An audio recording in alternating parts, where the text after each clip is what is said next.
عزيزي الموظف الجميل، مساء الخير. لو انت شغال في شركه من الشركات بتاعت عمك الحاج اللي هي لا فيها لا سيستم ولا لوائح ولا قوانين ولا اي حاجه، او لو جاي لك اوفر ان انت تشتغل مع عمك الحاج نفسه بشركاته بسلطاته ببابا غنوجه والناس دي كلها كده ما عندهمش لوائح ولا سيستم ولا اي حاجه، مش مشكله، ابدا لحد ما تلاقي فرصه كويسه. على فكره الفرصه الكويسه دي مش ضروري تكون براتب اعلى او بوزيشن اعلى، لا، انت ممكن تبدا براتب اقل في شركه تانية او تشفت من الشركه بتاعت عمك الحاج لشركه تانية براتب اقل شويه، بس خلي بالك انت هتكسب خبره نظيفه. لكن الخبره اللي انت هتروح تاخدها من شركه عمك الحاج دي خبره تعبانه، خبره معفنه، مش هتنفعك باي حاجه.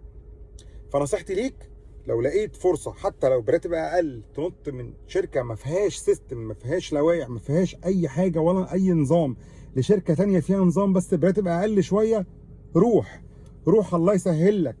الخبره دي هتنفعك، هتكون خبره كويسه. والسلام عليكم.